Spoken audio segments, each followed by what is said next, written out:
وکیل ولایت مولانا مرتضی، وکیل حق سجدہ شاہکار سخن جناب علامہ سید محمد عباس رضوی آف رسول نگر فضل مسائل محمد وال محمد بیان فرمائیں گے۔ ان کے بعد دربار ادب حاجی غلام علی بھٹی آف کمالیہ تشریف لاتے ہیں۔ علامہ سید محمد عباس رضوی آف رسول نگر، بار بار اعلان ہو چکا ہے 18 رمضان کو ملک بھر کے کافی نام اور مولا کریم چھٹا خیر المجمال میں خطاب فرمائیں گے جناب علامہ سید محمد عباس رضوی آف رسول۔ لکھ کے دیو یا سید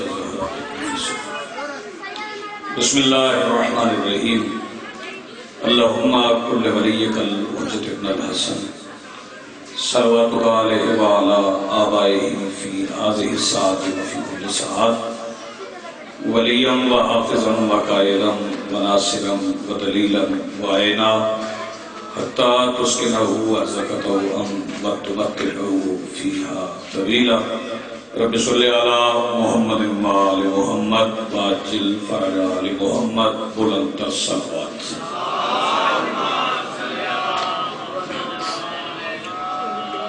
بسم اللہ الرحمن الرحیم الحمدللہ رب العالمین والصلاة والسلام علی رسولہ الکریم وآلہ الطیبین الطاہرین المعصومین المنتجبین المہدیین المظلومین المعصومین الذين أذهب الله عنهم الرجس وطهرهم تطهيرا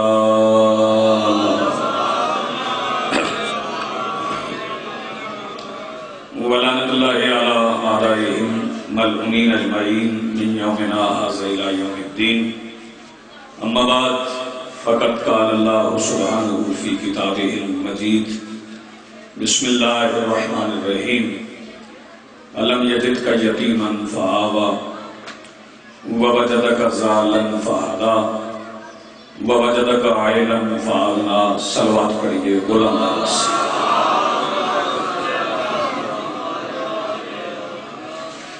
اس سے بلند اگر آپ پڑھ سکتے ہیں تو اس سے بلند صلوات پڑھیے۔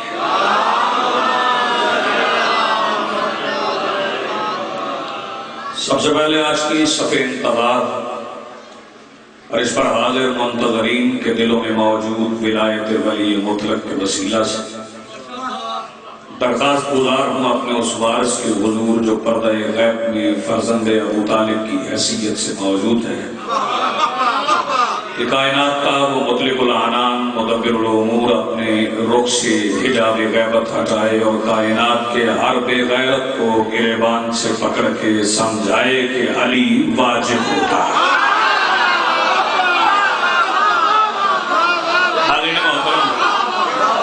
موالیان ولی حق عزاداران موسم انسانیت، بڑا سخت موسم ہے اور سلام ہے آپ کو۔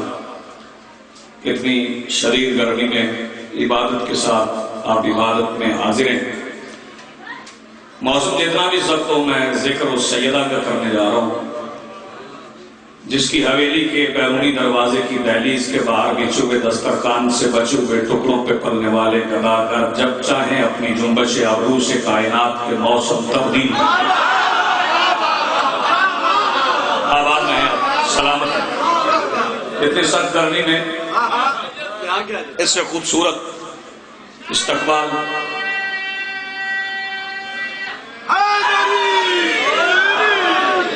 نہ ہو سکتا تھا نہ آپ کر سکتے تھے۔ موسم بڑا سخت ہے۔ میں بڑے تھوڑے سے وقت کے لیے، زیادہ دیر نہیں، کیونکہ میں نے مشتہر وقت لیا ہے۔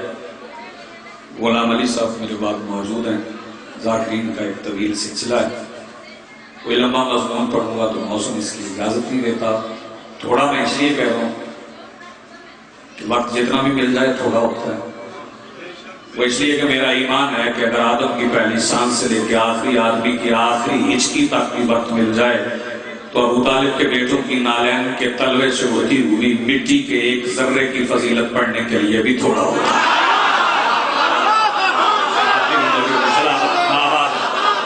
بڑی مہربانی، بہت شکریہ۔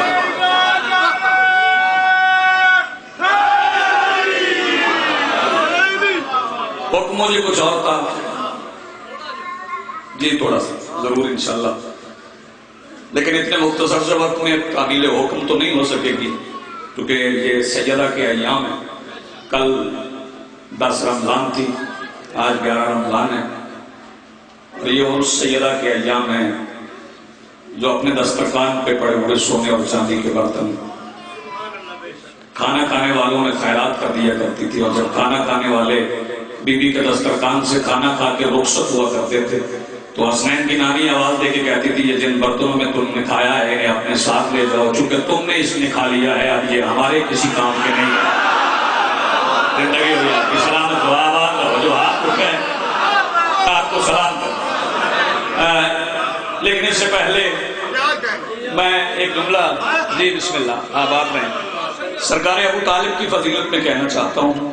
بندے کہتے ہیں کہ نبیوں کے سلطان سرکار ابو طالب کی انگلی پکڑ کے چلا کرتے تھے۔ میں نے ماحول کے مطابق، حالات کے مطابق، جو حالات ہیں ان کے مطابق ہی کچھ گزارشات منتظر کرنی ہے۔ نبیوں کا سلطان اپنی مرضی سے کوئی کام نہیں کیا کرتا جب تک اللہ نہ کہے، اور یہ اللہ کی مرضی تھی کہ نبیوں کا سلطان ابو طالب کی انگلی پکڑ کے چلے، بیٹے ذرا ہاتھ کھول کے بیٹھو، ہاتھ کھول دیں، اور آوازیں اتنی بلند کرنی چاہیے ایک موسم ہی تبدیل ہو جائے۔ نبیوں کے سلطان نے اپنی مرضی سے ابو طالب کی انگلی نہیں پکڑی تھی، خدا نے خود محمد سے کہا تھا جب بھی مشکل ہو، خدا نے خود محمد سے کہا تھا جب بھی مشکل ہو ابو طالب کی انگلی یا علی کہہ کر پکڑ دینا۔ آباد ہو بھائی، سلامت ہو، زندگی ہو، آپ نے میرا حصہ مجھے دے دیا۔ خدا نے خود محمد سے کہا تھا جب بھی مشکل ہو ابو طالب کی انگلی یا علی کہہ کر پکڑ لینا۔ کہنے کو بہت سی باتیں، لیکن جب حالات بدل جائیں، حالات متغیر ہو جائیں تو تنازعات لپیٹ کے گھر میں رکھ دیے جاتے ہیں، باتیں وہ کی جاتی ہیں۔ جنازوں پہ تو مسئلے حل نہیں ہوتے جب گھر میں جنازے آ جائیں۔ لیکن ایک بات میں کہنا چاہتا ہوں، آج بھی ایک جنازہ گرا ہے کراچی میں۔ آگاہ رہنا چاہیے حالات سے، مومنین کو واقف ہونا چاہیے۔ آدھا دین ہے حالات حاضرہ سے آگہی۔ جو بندہ حالات حاضرہ سے واقف نہیں، اس نے کلمہ کیا پڑھا اور وہ ولایت کا قائل کیا ہوا۔ لیکن ایک بات کہنا چاہتا ہوں، جنازہ کوئٹہ میں اٹھے، کراچی میں اٹھے، گلگت میں اٹھے، لاہور میں اٹھے، ایک پیغام حکومت کو دینا چاہتا ہوں۔ پتہ نہیں پنڈی پٹیاں والے کیسے اس پیغام کو سنیں گے، ایجنسیاں بھی سن لیں، حکومت وقت بھی سن لے، بلکہ میں احتیاط کروں گا ہی نہیں، کیونکہ جب جنازہ ہو تو پھر محتاط تو نہیں رہا جاتا۔ ایک بات کہنا چاہتا ہوں، بے غیرت حکومت سن لے کہ ابھی تک تم نے صرف ان کے ہاتھ میں بندوق دیکھی ہے جن کے بڑوں نے خیبر میں علم پھینک دیا۔ حسین جائیے، تھوڑا بیدار رہیے، آباد رہو، سلامت ہو۔ ہاتھ سوچ کر اٹھ سکتا ہے وہ ہاتھ اٹھائے، مجھے تھوڑی دیر آپ کی خدمت میں رہنا ہے۔ ابھی تک تم نے صرف ان کے ہاتھ میں بندوق دیکھی ہے جنہوں نے خیبر میں علم پھینک دیا تھا۔ اگر بندوق اس کے نوکروں کے ہاتھ میں آ گئی جس نے خیبر میں پتھر میں علم گاڑا تھا، تو پھر تیرا نظریہ نہیں، تیرا جغرافیہ بھی تبدیل ہو سکتا ہے۔ پھر تیرا نظریہ نہیں، تیرا جغرافیہ بھی تبدیل ہو سکتا ہے۔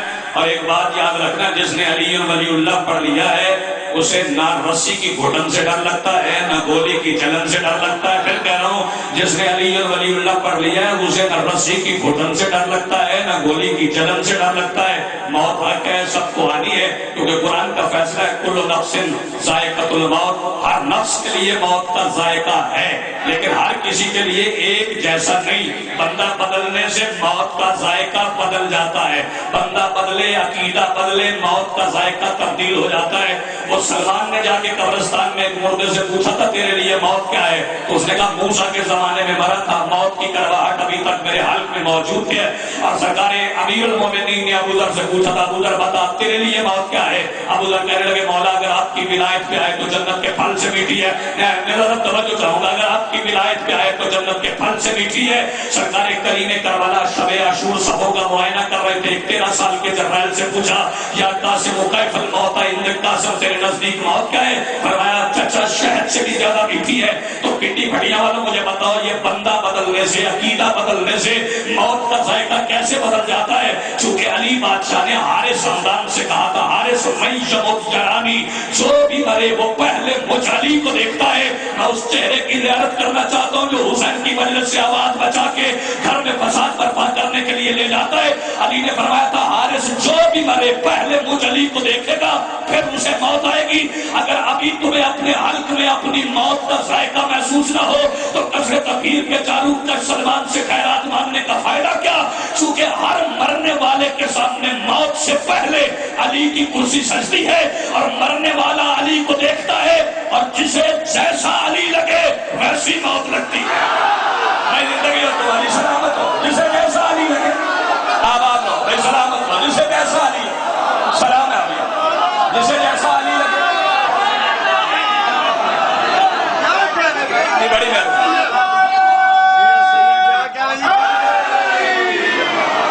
جسے جیسا علی لگتا ہے اسے ویسی موت لگتی ہے۔ دیکھنا میری طرف، جسے جیسا علی لگے اسے ویسی موت لگتی ہے۔ جسے علی کا نام میٹھا لگتا ہے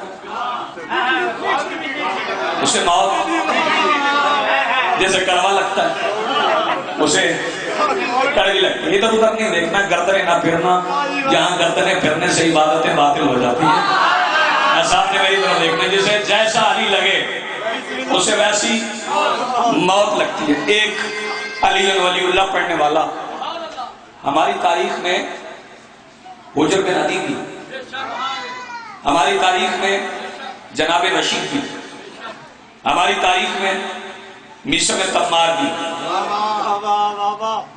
یہ آج کے ابن زیاد تو چھوٹے چھوٹے ابن زیاد ہیں، میثم تو اس وقت کے ابن زیاد سے نہیں ڈرا تھا۔ یہ رائے بینڈ میں رہنے والے ابن زیاد توجہ نہیں فرما رہے۔ اگر کسی کے ساتھ کوئی سیاسی وابستگی ہے تو میں معذرت نہیں کرنا چاہوں گا، کیونکہ جو سعودی سازش میں شریک ہوں ہم انہیں نہ کل مسلمان سمجھتے تھے نہ آج انہیں مسلمان سمجھتے، ڈٹ کے ہم ان کا مقابلہ کریں گے۔ صرف ایک پیغام دینا چاہتا ہوں، نہ ماضی میں میثم ڈرا تھا نہ آج کا میثم ڈرتا ہے۔ وہ کوفہ کا صدر چوک بنیاد حسین جاگیے گا، میثم کو گرفتار کر کے ابن زیاد کے دربار لے گئے تھے۔ جملہ سمجھ میں آئے تو ساتھ بولیے گا۔ جب میثم پہنچا تھا ابن زیاد کے دربار تو ابن زیاد نے میثم کی طرف دیکھ کے کہا تھا میثم تجھے موت سے ڈر نہیں لگتا؟ لاہور سے لے کے اسلام آباد کے تخت پہ بیٹھے ہوئے سارے فرعون سن لیں شیعت کا مزاج کیا ہے۔ ابن زیاد نے پوچھا تجھے موت سے ڈر نہیں لگتا؟ میثم ابن زیاد کی آنکھوں میں آنکھیں ڈال کے کہتا بے غیرت تجھے نہیں پتا علی کی ولایت اور موت کا ڈر ایک دل میں جمع نہیں ہوتے؟ جو شیعہ ہے وہ میرے ساتھ ہاتھ اٹھائے، علی کی ولایت اور موت کا ڈر ایک دل میں جمع نہیں ہوتے۔ چھٹا صاحب جملہ میں اگلا کہنے جا رہا ہوں۔ اس نے کہا میثم یہ عام موت نہیں، میں پہلے تیرے ہاتھ کاٹوں گا، پھر تیرے پاؤں کاٹوں گا، پھر تیری آنکھیں نکلواؤں گا، پھر تیری زبان کاٹ دوں گا۔ یہ سننا تھا کہ میثم زور زور سے ہنسنے لگا۔ ابن زیاد آواز دے کے کہتا ہے میثم یہ موت کی تکلیف کا سن کے تمہاری عقل ظاہر ہو گئی، زور زور سے ہنسنے لگے۔ پتہ نہیں کون بندہ ہے جو تھک کے بیٹھا ہے اس جملے پہ نہ بولے۔ میثم ابن زیاد کی آنکھوں میں آنکھیں ڈال کے کہتا بے غیرت موت کی تکلیف کا سن کے نہیں ہنسا، علی نے ترتیب یہی بتائی تھی۔ پنڈی بھڑیا والا جاگنا، موت کی تکلیف اس میں موت کی تکلیف کا سن کے نہیں ہنسا، بلکہ علی نے ترتیب یہی بتائی۔ یہ بے غیرت آواز دے کے کہتا ہے ہم ترتیب بدل دیں گے۔ کہنے لگا کیا ترتیب بدلو گے؟ کہنے لگا ہاتھ کاٹ دیں گے، پاؤں کاٹ دیں گے، آنکھیں نکال دیں گے، زبان چھوڑ دیں گے۔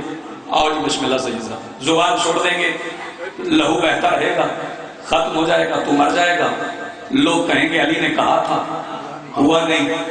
اور میں عقیدے چیک کرنے جا رہا ہوں اس جملے پہ۔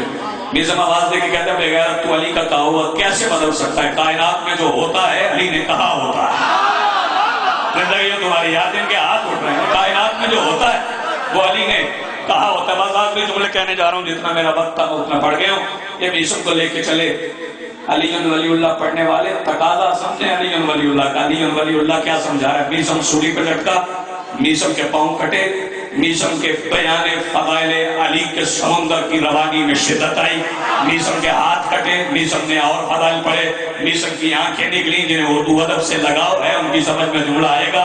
میسم کی آنکھیں نکلی بغیر آنکھوں کے صبح قیامت تک دیکھنے والا میسم پھر مسکرایا، زبان چھوڑ کے ابن زیاد کے گماشتے جا رہے تھے کہ سولی پہ لٹکا ہوا میسم آواز دے کے کہتا ابھی آج کا سورج علی کے غلاموں کی اجازت سے ایوان مغرب کا دروازہ مقفل نہیں کرے گا تو میری زبان کھینچنے پر مجبور ہو جاؤ گے۔ ابھی یہ چلے تھے کہ میسم آواز دے کے کہتا آؤ کوفہ والو تمہیں میں وہ علی کے فضائل سناؤں جو تم نے آج تک نہیں سنے۔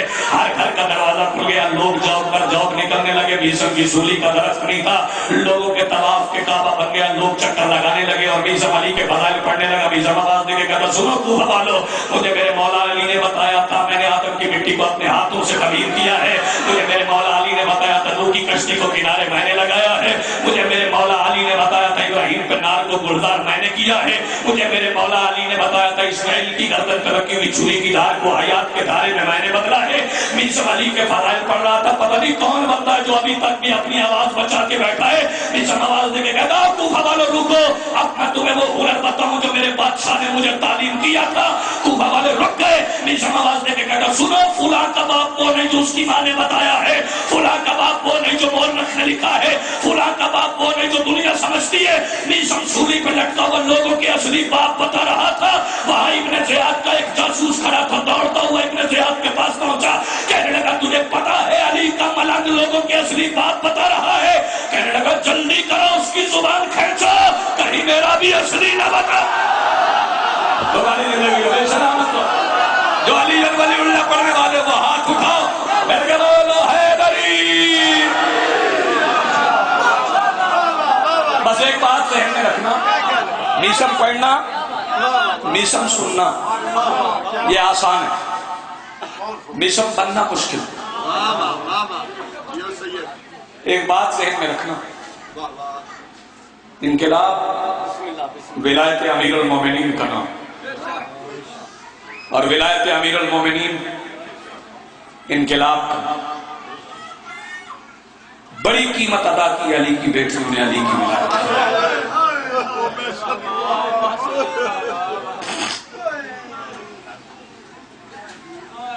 میرا سلام ہے ان تمام محسنوں کو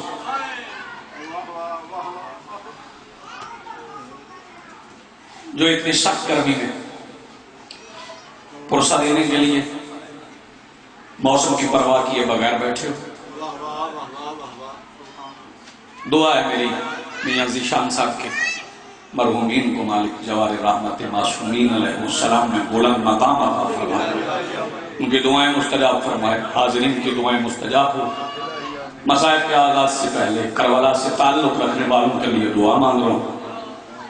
مولا کربلا سمجھنے والوں، کربلا بپا کرنے والوں، کربلا کی یاد منانے والوں کی دعائیں مستجاب فرمائے۔ ملت مسلمہ سمجھے نہ سمجھے بڑی قیمتی ہے علی کی ولایت، اور جو قیمت ادا ہوئی نا زوار صاحب مرزا نواز الحسن شاہ جی، ہم اس قیمت کے لیے رو رہے ہیں۔ آواز بلند ہوئی ہے تو لوگ حیران ہو جائیں۔ یہ روزانہ بیت الحزن کی یاد میں بنے ہوئے امام بارگاہوں سے رونے کی آوازیں کیوں بلند ہو؟ صاحب دیکھو میری طرف، ادھر میری طرف دیکھیے مسائب پر۔ مسلمان تمہیں اپنے رونے کی وجہ بتاؤں۔ رونے کی وجہ یہ ہے کہ ماں بھی زخمی تھی، بیٹی بھی زخمی تھی۔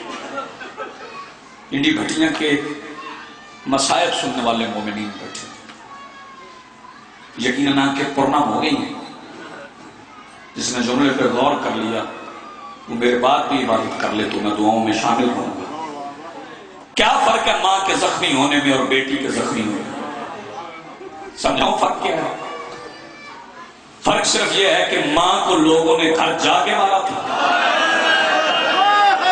سلامت ہو آباد، میں بسم اللہ آباد ہو، میرا سلام ہے۔ ماں کو لوگوں نے گھر جا کے مارا تھا، بیٹی کو گھر بلا کے مارا۔ ماں بھی بڑی زخمی تھی، بیٹی بھی بڑی زخمی۔ تو سفید داڑھی والے بزرگوں جو پرانی ذاکری سنتے ہو، پرانے خطبہ سنتے ہو، تمہارے لیے میں ایک جملہ کہنے جا رہا ہوں. ماں کتنی زخمی تھی نہ پتا چلتا ہمیں کہ ماں کتنی زخمی تھی اگر حسین کے بابا علی بادشاہ کی زبان سے 3 جمادی الثانی کی رات یہ جملہ نہ نکلا ہوتا. جب علی بادشاہ نے بطول کو قبر میں اتارا تھا نا، تو قبر میں اتارتے ہوئے علی کا رخ نبیوں کے سلطان کی قبر کی طرف مڑ گیا. علی رو کے آواز دے کے کہتے ہیں یا رسول اللہ آپ نے جو قرآن میرے حوالے کیا تھا اس کا ہر ورق پھٹ گیا. سلامت زندگی آپ کی. بس آخری جملہ جی بسم اللہ ہو گئی میرے حصے کی نوکری. ایک جملہ مجھے مصائب کا اور کہنا ہے اور میں اجازت چاہنے لگا ہوں. ماں بھی زخمی، بیٹی بھی زخمی. بیٹی کتنی زخمی تھی؟ اور جوانوں، ماتمیوں، بزرگوں، بیٹی اتنی زخمی تھی جب پلٹ کے مدینے آئی تھی تو نانا سے ملنے گئی تھی. نانا کی قبر پہ بیٹھی تو اپنی توحید بچانے والی چادر سے ایک کئی سوراخوں والا کرتا نکال کے علی کی بیٹی نے نانا کی قبر پہ رکھا. قبر نبی کانپنے لگی. بی بی آواز دے کے کہتی نانا بس ابھی تو بیٹے کا کرتا ہے. نانا ابھی تو بیٹے کا کرتا ہے. قبر نبی کانپی. رسول آواز دے کے کہتی بیٹی تجھے بھی زخم آئے؟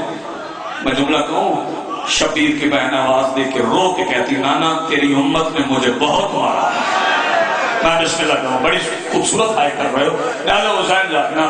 رسول آواز دے کے کہتے بیٹی اپنے زخم سناؤ. سجدہ آواز دے کے کہتی نانا آج ایک زخم سناتی ہوں، پھر کبھی آؤں گی باقی زخم سناؤں گی. نانا جب تجھ سے کیا ہوا وعدہ نبھانے کے لیے میں جلتے ہوئے خیمے سے سجاد کو اپنی پشت پہ لے کے نکلی تھی نا، تو یزید کی فوج پہ 70 نیزہ بردار سجاد کو مارنے کے لیے میرے ارد گرد جمع ہو گئے تھے. نیزہ سجاد کو مارتے تھے، میں بچاتی تھی سجاد کو. نانا حسین دیکھنا میری طرف، جملہ سمجھنے کی کوشش کرنا. نانا میں سجاد کو بچا لیتی تھی. کوئی نیزہ میرے سر پہ لگتا تھا، نانا کوئی نیزہ میرے بازو پہ لگتا تھا. نانا میرا کرتا بھی پھٹ گیا، نانا تیرا بیٹا بھی وَسَيَعْلَمُ الَّذِينَ ظَلَمُوا أَيَّ مُنْقَلِبٍ يَنْقَلِبُونَ وَلَا مدرسہ میں درد ادب قاری القصائد شہنشاہ مسائل doctor Haji Ghulam Ali Bhatti of Kamalia کتاب شام کو غصہ دیں گے. اور چونکہ استقبالیہ اعلان ہے، آمد ہے جنرل سیکرٹری مجلس والد المسلمین پاکستان جناب علامہ راجہ ناصر عباس صاحب اور صوبائی جنرل سیکرٹری علامہ عبدالخالق قصبی صاحب موجود ہے مجلس میں. علامہ صاحب کتاب تو نہیں فرمائیں گے، پار پیسوں کی زیر قیادت کے استقبال کا جو اعلان ہے جناب علامہ راجہ ناصر عباس صاحب تشریف فرما ہے.